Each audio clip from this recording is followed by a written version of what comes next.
नमस्कार दोस्तों। आज हम लोग आए हैं एक ऐसे शख्सियत से बातचीत करने जिसकी जो पहचान है एक आंदोलनकारी के रूप में है, लेकिन वो गुप्त है।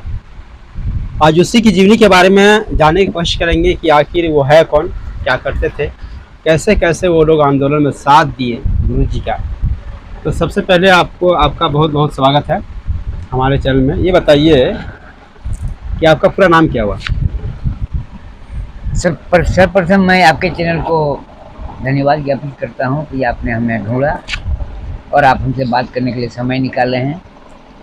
और साथ ही मैं संथाल परगना के तमाम लोगों को एक अपनी क्रांतिकारी अभिनंदन समर्पित करता हूं, क्योंकि झारखंड अलग होने का बीज यहीं से उत्पन्न हुआ था और संथाल परगना से उत्पन्न हुआ था, और मैं यहीं का मैं भूमिपुत्र हूँ। मेरा नाम अब्राहम मुर्मू है। लोग मुझे प्यार से बबलूदा बबलूदा करके पुकारा करते हैं। और मेरा घर काटीकुंड प्रखंड के ही कर्णपुरा गांव मेरा घर है। पढ़ाई लिखाई कितना तक? हम मैट्रिक पास हैं और हमारे गांव में एक चाइना के लिए खदान चला करता था। हमारे गांव में उस चाइना के लिए खदान में गांव के लोग मजदूरी करते थे। बड़ी गरीबी हालत हो गई थी। मजदूरी करते करते लोगों ने खेती को छोड़ दिया था। लेकिन उस कंपनी ने कुछ पीएन केडिया नाम का कंपनी था, उसने कुछ लोगों को लाया बाहर से और उन्हें अच्छा मजदूरी दिया। हम लोगों को थोड़ा सा तकलीफ हुआ। गांव के लोग थे, हम पढ़े लिखे थे, बेकार थे, लेकिन ये अनुभव हुआ कि हमारे गांव के लोगों को ही रोजगार जो है, रोजगार के नाम पर शोषण हो रहा है। तो हम लोगों ने वहाँ एक आंदोलन छोड़ा। इत्तेफाक से हमारे माननीय गुरुजी उस वक्त आंदोलन में थे, लेकिन इस क्षेत्र में प्रारंभ नहीं हुआ था। कब की बात? ये 1978 लगभग की बात है। तो उधर से उनका आंदोलन भी छिड़ा हुआ था और इत्तेफाक से हम लोग भी यहाँ एक संघर्ष करना शुरू किए मजदूरों की ओर से। खदान बंद हुआ, वहाँ बड़े बड़े पदाधिकारी आए, डाक बंगला में बातचीत हुई। लेकिन शुरुआत भी हुआ, ये झारखंड अलग प्रांत का जो शुरुआत हुआ, ये 78 में हम लोग जेल जाने के बाद ये प्रारंभ हुआ। जेल क्यों गया? 78 में हम लोग जेल गए क्योंकि उस समय इतनी जानकारी हमें नहीं है, क्योंकि हम तो अनफिट टाइप के थे, टीनेजर एज में थे। कितना उम्र होता होंगे 78 में। हमारा जन्म तो 55 में हुआ है, 26/12/1955 को, और 78 में जेल गए थे। तो मेरा उम्र तो आप अंदाजा लगा लीजिए। और इस उनके आंदोलन के समय ही यहाँ भी एक संघर्ष शुरू हुआ था। अब जेल जाने की बात जब आ गई तो हम लोग मैंने एक आंदोलनकारी या एक संघर्षकर्ता के रूप में हम लोग यहाँ चिन्हित हो गए। बड़े बड़े पदाधिकारी, पुलिस पदाधिकारी भी आए थे, हम लोग से बातचीत किए थे डाक बंगला में। हम लोग चिन्हित हो गए, हम लोग नामजद हो गए। कौन कौन थे आप लोग? तो हम लोग जेल गए थे। कौन कौन थे? तो हमारे गांव के लड़का लोग बहुत था और अगल बगल के भी कुछ लड़के थे, लेकिन खास करके हम लोग यहाँ से चिन्हित हुए। हमारे माननीय सांसद अभी बाबू नलिन बाबू, ये शिवतला काटीकुंड से, माननीय पूर्व विधायक हमारे डेविड मुर्मू वो, और हमारे गांव से हम लोग 3 लड़का, एक मैं, उसमें मैं छोटा सा लड़का था, एक पगान मुर्मू और एक शिवलाल सोरेन। शिवलाल सोरेन आज मर गए। यानी कि इस ब्लॉक से हम लोग 5 आदमी काटीकुंड से गुरुजी के साथ हम लोग जेल में गए। क्योंकि गुरुजी का गिरफ्तारी उधर से हुई, सूरज मंडल की गिरफ्तारी उधर से हुई, मैंने देवघर जिला से, उधर से नंदलाल सोरेन की गिरफ्तारी हुई, और इधर से हम लोग 5 आदमी गए पहले। इसके बाद पीछे से आपके खरोनी बाजार के बगल में नामोडी गांव है, वहाँ से मानियल मुर्मू, एक विकलांग शिक्षक थे जिनका एक पैर नहीं था, वो भी जेल गए। जरमुंडी से सोनालाल हेम्ब्रम, नूरलाल हेम्ब्रम, ये लोग 2 भाई थे, उनको भी जेल जाना पड़ा। कुकुर चौपाल से भी एक लड़का गया, भी जेल गया। तो हम लोग 29 आदमी जेल में हुआ करते थे। आप लोग गुरुजी के साथ थे, एक साथ या अलग नहीं, अलग? हम लोग को सेल, उनको सेल में रखा गया था और हम लोग को बैरक में रखा गया था। हम लोग अलग अलग थे। हम लोग 28 आदमी एक जगह हुआ करते इस जगह दुमका में? नहीं, भागलपुर सेंट्रल जेल। 78 की बात है ये, 28 या 29 नवंबर की बात है। हम लोग को सुबह सुबह उठा करके ले जाया गया। डेढ़ बाबू को तो 5 बजे 3 बजे भोरे को उठा लिया गया। साथ में हमारे माननीय सांसद जी को भी उस समय जो वो भी उस समय तो एक लेमैन की तरह से उनको भी उठा लिया गया और हम लोग जेल में रहे थे लगभग 70 दिन। और वहाँ से निकलने के बाद ये झारखंड अलग प्रांत का आंदोलन जो है चरम पर पहुँचे, आंदोलन शुरू हुआ, ये लड़ाई जारी हुई। लेकिन बात है कि आज झारखंड अलग प्रांत का होने के बावजूद भी आत्मा को वो संतुष्टि नहीं मिली जिसके लिए हम लोगों ने लड़ना शुरू किया था। क्या मांग थी? अबुआ राज करके क्या पूछे आप? उस वक्त क्या मांग थी जब आप लोग किस चीज को बस लेकर अलग प्रांत, आंदोलन कर रहे अलग प्रांत। तो अलग प्रांत में केवल ये छोटा सा 81 विधानसभा की सीट नहीं था, उसमें बिहार से, बंगाल से और उड़ीसा से, ये तीनों राज्य से एरिया को काट करके एक झारखंड की डिमांड था। वो डिमांड तो पूरा नहीं हो पाया और अलग प्रांत बन गया। और अलग प्रांत बनने के बाद भी वो हमें नहीं मिल पाया जिसका हम लोगों ने उम्मीद किया था। और आज भी हम लोग वहीं पर खड़े हैं जहां हम लोग चलना शुरू किए थे। अच्छा, अलग प्राण जो आप लोग दिमाग में था कि अलग प्राण होगा, तो अलग प्राण में क्या सुविधा चाहते थे? हम लोग यही चाहते थे कि यह अलग प्रांत होने के बाद यहाँ इस क्षेत्र में जो भी विकास का काम हो, जो भी नौकरियाँ हों, वो सारा का सारा यहाँ के लोगों को ही बेनिफिट मिले। क्योंकि हम लोगों ने ये अनुभव किया था कि यहाँ 70 के दशक में कई एक लोग जो इस क्षेत्र के बाहर के थे, उनका यहाँ इंटरेस्ट भी शुरू हो गया और हम लोगों को जो वहाँ से जो हम लोगों के विकास के नाम पर जो वहाँ से राशि जो रिलीज होता था, वो आते आते रास्ते में विलुप्त हो जाता था या अर्थात हम लोगों को कुछ नहीं, हाँ, हम लोगों को कुछ मिलता नहीं था। और इसी से क्षुब्ध होकर के हम लोगों ने झारखंड अलग प्रांत का डिमांड किया। लेकिन ना ही हमें सही जो मेरा डिमांड था झारखंड का, हम लोगों का जो डिमांड था झारखंड का, वो भी नहीं मिला। और झारखंड के नाम पर जो हम लोग का डिमांड था वो भी हम लोग को नहीं मिला। और आज लेकिन वो राशि तो मिल रही है। हाँ, राशि तो जो मिल आपका रही डिमांड है, था सेंट्रल से, वो तो आपको डायरेक्ट वो तो अभी मिल रहा है ना, वो अभी मिल रहा है। लेकिन हमारा हम यहाँ के लोगों का वो विकास कहाँ हो पा रहा है जो हम लोग विकास का कल्पना किए थे। आज ना नौकरी मिल रही है, ना हमें सम्मान मिल रहा है यहाँ के लोगों को, ना कहीं जगह मिल रहा है, ना यहाँ के लोगों को विकास कार्य में कहीं सम्मिलित किया जाता है। यहाँ विकास काम में आज भी जो है, आज भी आप देखें तो जितने भी काम हो रहा है वो सारा का सारा आपका कहीं ना कहीं दोषपूर्ण काम होता है। आप जहाँ भी देखिए हर काम दोषपूर्ण होता है। जो सरकार का जो इस क्षेत्र का विकास के लिए एक ही काम को बार बार दोहराया जाता है। तो हम लोग कहीं ना कहीं अभी भी त्रस्त हैं। झारखंड बनने के बाद भी हम लोग त्रस्त हैं। हमारे क्षेत्र में विकास के नाम से कुछ राशियाँ जो है कहाँ चली जाती है, किनको मिल जाता है, ये तो लोगों के नज़र में है। बोलना तो अच्छी बात नहीं होगी। वो सरकार खुद भी देख रही होगी, व्यवस्था खुद भी देख रही होगी, लोग भी खुद देख रहे हैं। तो आप जो है जेल से निकलने के बाद क्या किए? जेल से 7 दिन रहे, उसके बाद निकल गए, उसके बाद क्या किए? एक सौभाग्य कहिए या कुछ भी इसको मानिए, जेल से निकलने के बाद 3 महीना तो हम घर से कहीं निकले नहीं, क्योंकि जेल में 70 दिन का समय बिता करके शरीर कुछ अस्वस्थ सा हो गया था। घर से नहीं निकले और यूँ ही घर से निकले तो एक चिट्ठी हमको मिली,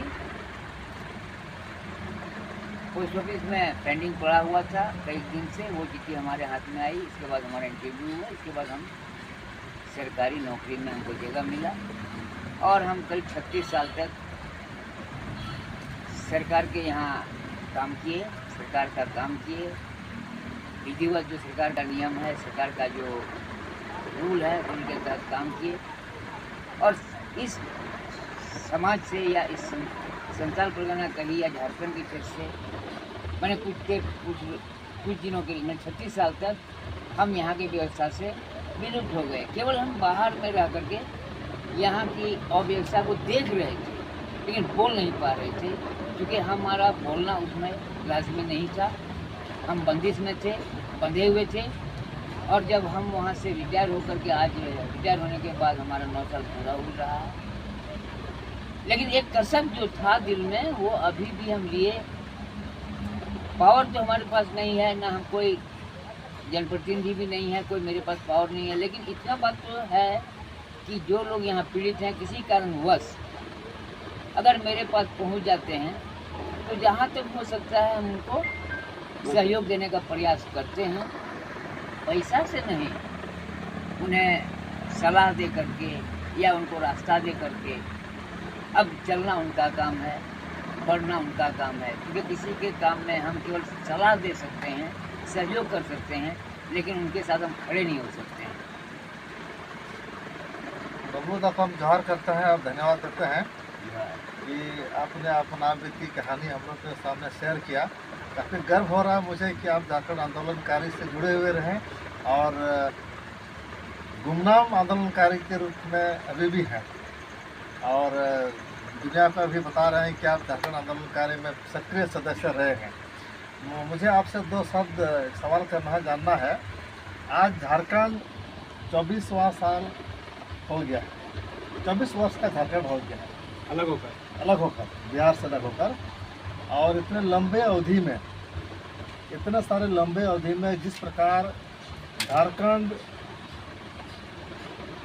में यहाँ का खनिज संपदा का यहाँ का भंडारण रहा है, और देश के लिए जिस प्रकार यहाँ से खनिज पदार्थ का दोहन हो रहा है, बहुराष्ट्रीय कंपनी को सरकार का संरक्षण मिल रहा है, और यहाँ से खनिज संपदा का दोहन करके देश का विकास में जो लगाया जा रहा है, उस हिसाब से जिस प्रकार झारखंड को एक रॉयल्टी मिलना चाहिए, एक मूल्य मिलना चाहिए, क्या आज तक सेंट्रल सरकार, पहले की सरकार हो या झारखंड बनने की बाद वाली सरकार हो, क्या यहाँ के लोगों के लिए सेंट्रल सरकार या राज्य सरकार लोगों के लिए आज तक वैसी चिंता व्यक्त करी है? आप एक आंदोलनकारी रहे हैं और अब भी है। आपका सपना, हमारे गुरुजी का सपना, क्या आप लोग का सपना का झारखंड आज तक साकार हो रहा है या नहीं हो रहा है? इस स्थिति पर आप 2 शब्द इस पर रखिए, क्या होना चाहिए और क्या हो रहा है और क्या नहीं होना चाहिए? आमिर बाबू, आपको बहुत बहुत जोहार, क्योंकि आपने एक ऐसा सवाल मेरे सामने रख दिया जिस पर मैंने कभी मनन नहीं किया। लेकिन क्योंकि झारखंड बनने के, झारखंड का जो डिमांड जो हम लोगों ने शुरू किया था, तो सबसे पहले यहाँ पढ़े लिखे लोगों को रोजगार मिल पाए, इस उम्मीद से भी झारखंड आंदोलन शुरू हुआ था। क्योंकि उस वक्त यहाँ खनिज की बात नहीं हो रही थी और उस वक्त झारखंड तो अलग नहीं था। तो झारखंड तो बना, लेकिन झारखंड बना 2000 में, और यह झारखंड आंदोलन जो है लगभग 1978 से संथाल परगना में अभी हुआ है। लेकिन झारखंड बनने के बाद भी जो शिकायत हमें थी, झारखंड बनने के पहले जो शिकायत थी, वह शिकायत आज भी है। सीधी सी बात मैं आपको बोलूं, हालांकि आपके सवाल से मैं थोड़ा भटक रहा हूँ, मैं सीधा बोलना चाहता हूँ कि यह झारखंड की सरकार जब से बनी है, जब से नया हमारा झारखंड बना है, तब से यहाँ नियुक्ति तो लगभग ठप्सा है। कई एक विभाग में पदें आज भी खाली हैं। वर्ग 3 और वर्ग 4 में बिहार का पत्रांग 806-3382 जो निर्देश करता था कि उसी क्षेत्र के लोगों को स्थानीय स्तर पर की जाने वाली नियुक्ति में स्थानीय लोगों की को प्राथमिकता दिया जाए, उस पर भी आज तक अमल नहीं हो रहा है। क्योंकि यहाँ नियुक्ति तो हो ही नहीं रहा है, हो रहा है अनुबंध पर, हो रहा है मास्टर रोल पर, लेकिन यहाँ अनुबंध पर, यहाँ नियमित बहाली तो हो नहीं रही है। खैर ये तो एक अलग बात है। अब आइए आप खदान एरिया या खनिज एरिया में, तो खनिज एरिया में आप देख रहे होंगे बगल में आपका गोड्डा जिला में आप ललमटिया को देख रहे होंगे। ललमटिया में खदान चला, वहाँ के लोग खदान में चले, लेकिन वो लोग खदान और अपनी जीवनी में ही सिमट कर रह गए। आगे आइए इधर आपके अमड़ापड़ा की ओर कोई कंपनी वहाँ चल रहा था, और कुछ बड़ा पैनमपुर चल रहा था। वहाँ भी लोगों ने खदान के नाम पर ज़मीन दिया। अब कैसे दिया नहीं दिया वो तो तत्कालीन सरकार जाने, या तत्कालीन जो पब्लिक जो सचेत थे वो जाने, क्योंकि उन दिनों तो मैं समाज से बाहर बंधा हुआ था। लेकिन उस खदान से भी लोगों को फ़ायदा नहीं हुआ, बल्कि हम देख रहे हैं पलायन हुआ। और इसी बीच में शिकारीपड़ा की ओर आप जाएंगे जो पत्थर खदान का भरमार निकल गया। पत्थर खदान ऐसे लोगों को दिया गया जो यहाँ के हैं ही नहीं, और एक ज़मींदार से 4 बीघा 5 बीघा ज़मीन जो है लीज पर लिया गया, और 4 बीघा 5 बीघा ज़मीन पर वो जो है करोड़ों रुपया कमा करके निकल तो गए, और उनका खदान वहीं के वहीं रह गया, और आज वो बेरोजगार हो गए। और सरकार की आंख जब आज खुली है तो खदान को बंद तो कर दिया गया, लेकिन खदान मालिक का ना तो ज़मीन को समतलीकरण किया गया, और न कोयला कंपनी के द्वारा ज़मीन को समतलीकरण किया गया, और न वो जो क्षतिपूर्ति राशि है वो भी ज़मींदार को आज तक नहीं मिला। बस केवल उन्हें जो लीज के नाम पर 2-4 10,000 20,000 या 1 लाख 2 लाख रुपया जो मिला, और इसके बाद मजदूरी के नाम पर जो उसको मजदूरी दिया गया। लेकिन जो व्यक्ति ज़मीन दिया, उस ज़मीन से जो खनिज का जो उत्पादन हुआ उसका शेयर भी अगर ज़मींदार को मिल जाता, या उसको क्षतिपूर्ति राशि का भी अगर भुगतान हो गया होता, तो शायद आज जो स्थिति हमारा संसार पड़ना कहिए या शिकारीपड़ा कहिए या हमारा ये कंस्टिट्यूंसी कहिए कि लोग आज इतना त्राहिमाम नहीं किए होते अगर उन लोगों के साथ सही रूप से इंसाफ किया गया होता। बहुत धन्यवाद। आगे एक सवाल है। जिस प्रकार विकास के नाम पर यहाँ के आदिवासियों को, मूलवासियों को उजाड़ा गया, विस्थापन का दर्द लोगों को झेलना पड़ा, और झारखंड बनने के बाद झारखंड ट्राइबल और ओबीसी कमेटी भी बना, क्या किसी ने आज इनका संज्ञान लिया? क्या आज झारखंड में विस्थापन राहत आयोग का गठन हुआ, या अब विस्थापित पीड़ित जो हैं वो किस हालत पर जी रहे हैं? इस हिसाब से जिस प्रकार देश में इनका योगदान रहा है, जो विस्थापित परिवार है जो अपना ज़मीन से बेदखल हो गया है, आज झारखंड बनने के बाद उनको क्या मिलना चाहिए? इस हिसाब से आपके दो शब्द इस पर क्या कहेंगे? मैंने पहले ही आपको कह दिया कि एक खदान के नाम पर दिया गया लीज के ज़मीन का जो उसको जो कीमत मिलना चाहिए वो तो मिला नहीं। केवल लीज के नाम पर कुछ उसको खदान मालिक के द्वारा जो हुकूक तो दिया गया, लेकिन जो वास्तव में उसको फायदा मिलना चाहिए वो तो मिला नहीं। सरकार का हाल के दिनों में क्या जिम्मेदारी बनता है इस पर?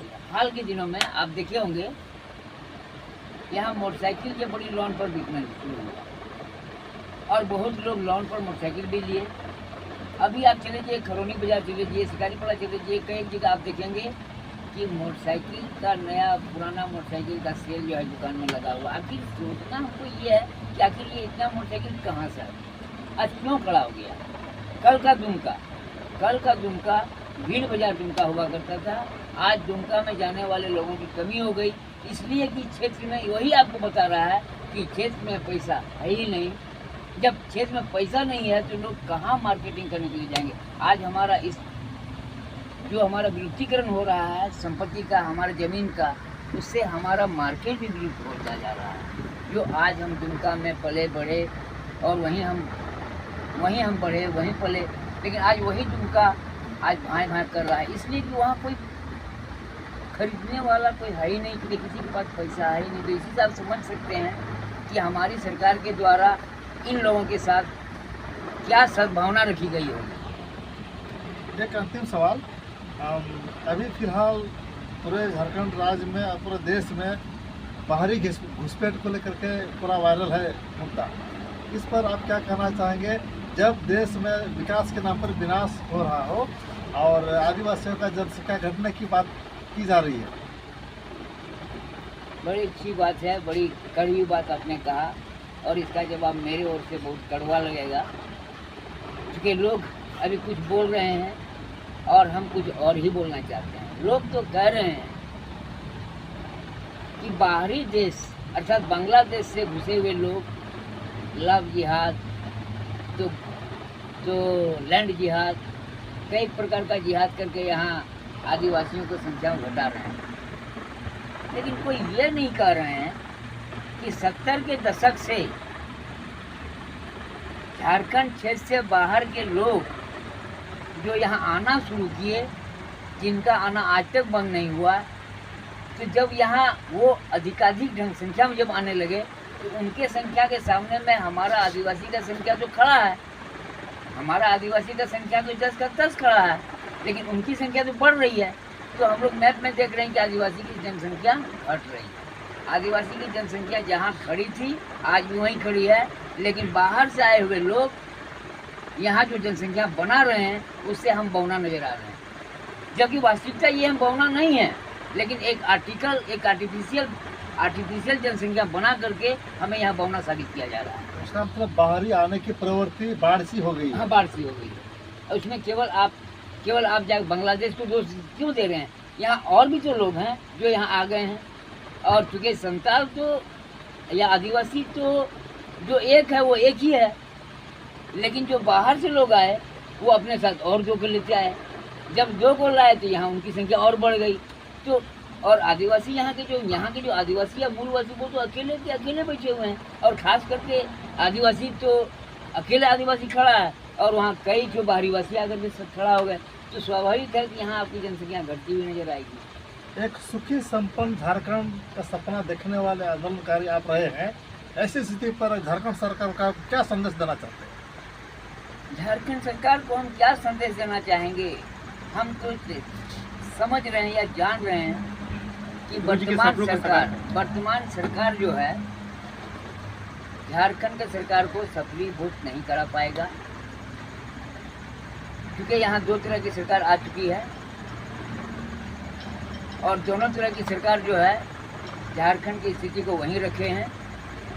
इसीलिए अब स्थिति ये आ गई है कि जिन सरकार को हमने 24 साल तक झेला है, कम से कम उन लोगों को अब हमें पहचानना होगा कि वो हमारा झारखंड जो हम लोग चाह रहे थे वो हमको दे पाएंगे या ना दे पाएंगे।